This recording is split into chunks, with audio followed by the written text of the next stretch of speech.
नमस्कार भगिनींनो, अत्यंत आनंदाची अपडेट आलेली आहे। मुख्यमंत्री लाडकी बहीण योजनेचा दुसरा टप्पा सुरू करण्यात आलेला आहे। तुमच्या खात्यावरती पैसे यायला सुरुवात झालेली आहे। आता पहा, ज्या ज्या भगिनींनी 31 जुलै नंतर अर्ज केलेला आहे त्या भगिनींचे पैसे हे 4500 येणार अशी अपडेट होती, पण त्या भगिनींच्या खात्यावरती 3000 यायला सुरुवात झालेली आहे। स्क्रीनवरती पाहू शकता 3000 हॅज बीन क्रेडिटेड नॅच इन युअर अकाउंट नंबर तुमचा दिसत आहे। ABPS काय असेल ते मुख्यमंत्री माझी लाडकी बहीण योजना।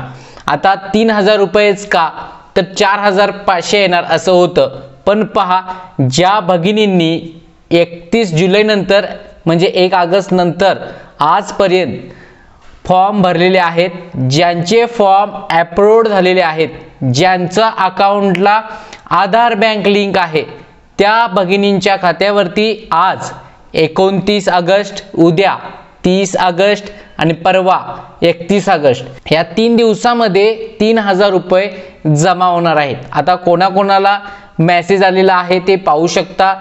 ज्या ज्या भगिनींना मेसेज आलेला आहे त्यांचे पैसे जमा झालेले आहेच, पण ज्या भगिनींचे मेसेज आलेले नाहीत त्यांना पैसे जमा झाले नसतील का तर त्यांचे सुद्धा जमा असतील। आता ते कसे चेक करायचं? जर तुमचं पोस्टात खातं असेल तर पोस्टाचे बॅलन्स चेक करण्यासाठी मी ऑलरेडी व्हिडिओ बनवलेला आहे।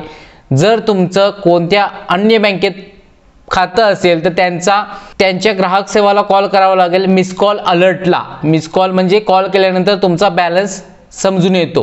ह्या स्टेप आहेत, डिस्क्रिप्शन मध्ये व्हिडिओ आहे, पोस्टाचा बॅलन्स चेक करू शकता, तसेच अन्य बँकेचा कसा चेक करायचा हे सुद्धा सांगणार आहे। आता पहा, ज्या भगिनींना पैसे आलेले नाहीत त्यांचं कारण म्हणजे त्यांच्या आधार कार्डला कोणतीच बँक लिंक नसणार, त्यामुळे त्यांच्या खात्याला पैसे आले नसतील।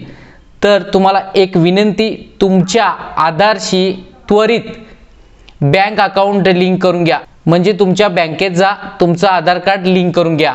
ही सोपी स्टेप आहे।